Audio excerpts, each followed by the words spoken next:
আজকের রেসিপি মুচমুচে বেগুনি। এইভাবে বেগুনি বানালে ঠান্ডা হয়ে যাওয়ার পরেও অনেকক্ষণ পর্যন্ত মুচমুচে থাকে। নমস্কার বন্ধুরা, রূপাস কিচেনে সবাইকে স্বাগতম। তাহলে চলুন দেখে নেওয়া যাক। শুরু থেকে শেষ পর্যন্ত দেখার জন্য আপনাদের কাছে অনুরোধ রইল। প্রথমে একটা মিক্সিং বোলের মধ্যে নিয়ে নেব 1 কাপ বেসন।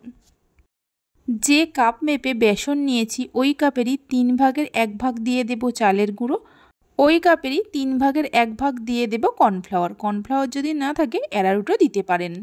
চালের গুঁড়ো আর কর্নফ্লাওয়ারটা সমান সমান নিতে হবে। স্বাদ মতো নুন দিয়ে দেব, অল্প করে হলুদের গুঁড়ো দেব, অল্প করে ঝাল লঙ্কার গুঁড়ো দিয়ে দেব, হাফ চামচের মতো ভাজা মশলা দিয়ে দেব। গোটা জিরে, ধনে ও মৌরিকে শুকনো খোলায় ভেজে গুঁড়ো করে রেখেছিলাম, তবে এটাই সম্পূর্ণভাবে অপশনাল, আপনারা চাইলে দিতেও পারেন আবার নাও পারেন। সব কিছুকে মিশিয়ে নিয়ে অল্প অল্প করে জল দিয়ে একটা মিডিয়াম ঘনত্বের ব্যাটার তৈরি করে নিতে হবে। দেখুন ব্যাটারের ঘনত্বটা ঠিক এই রকম থাকবে। এইভাবে ব্যাটারটাকে মিনিট 5-6 সময়ের জন্য রেখে দেব। ততক্ষণে বেগুনির জন্য বেগুনটা কেটে নেব। এখানে একটা মিডিয়াম সাইজের বেগুনকে ধুয়ে নিয়েছি। বেগুনটাকে এইরকম পাতলা পাতলা করে কেটে নিয়েছি। বেগুন কাটার ভিডিওটা ডিলিট হয়ে গেছে, তাই দেখাতে পারলাম না। মিনিট 5-6 পর ব্যাটারের মধ্যে দিয়ে দেব 1 চামচের 4 ভাগের 1 ভাগ বেকিং সোডা।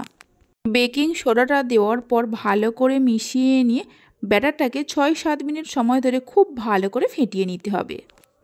ব্যাটারটাকে খুব ভালো করে ফেটিয়ে নিয়েছি। দেখুন ব্যাটারের কালারটা আগের থেকে অনেকটা চেঞ্জ হয়ে গেছে। ব্যাটারের ঘনত্বটা ঠিক এই রকম রাখতে হবে। এবার বেগুনিগুলো ভাজার জন্য একটা প্যানের মধ্যে বেশ কিছুটা সাদা তেল নিয়ে গরম করতে বসিয়ে দিয়েছিলাম। তেল গরম হয়েছে কিনা অল্প একটু ব্যাটার ফেলে দেখে নেব। দেখুন ব্যাটারটা তেলে দেওয়ার সঙ্গে সঙ্গে ভেসে উঠছে, তার মানে তেলটা ভালোভাবে গরম হয়ে গেছে।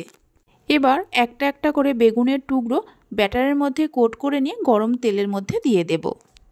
এখানে আমি একসঙ্গে 3টে করে বেগুনি ভেজে নিচ্ছি। আপনারা নিজেদের সুবিধা মতো 1টা বা 2টো করে বেগুনি ভেজে নিতে পারেন। মিডিয়াম ফ্লেমে বেগুনিগুলোকে উল্টে পাল্টে ভেজে নেব। একটা সাইড ভাজা হয়ে গেলে একটা একটা করে বেগুনিগুলোকে উল্টে দিতে হবে। রেসিপি ভালো লেগে থাকলে অবশ্যই একটা লাইক করবেন, বন্ধুদের সঙ্গে শেয়ার করবেন। ভালো লাগলে চ্যানেলটি সাবস্ক্রাইব করে পাশে থাকা বেল আইকনটি প্রেস করবেন নতুন রেসিপির আপডেট পাওয়ার জন্য। মিডিয়াম ফ্লেমে উল্টে পাল্টে বেগুনিগুলোকে ভালো করে ভেজে নেওয়া হয়ে গেছে। তেল ঝরিয়ে নিয়ে তুলে নিয়ে রেখে দেব। বাকি বেগুনিগুলোকে এইভাবে ভেজে নিতে হবে। এইভাবে একবার বেগুনিটা বানিয়ে দেখতে পারেন। বাড়িতে বানালে খেয়ে কেমন লাগলো অবশ্যই আমাকে কমেন্ট করে জানাবেন। সবগুলো বেগুনি ভেজে নেওয়ার পর একটা বেগুনিকে আমি হাতের মধ্যে নিয়ে দেখিয়ে দিচ্ছি। দেখুন কতটা মুচমুচে হয়েছে। তাহলে চলুন ভিডিওটা আমি এখানেই শেষ করছি। আপনারা সবাই ভালো থাকবেন, সুস্থ থাকবেন। ধন্যবাদ।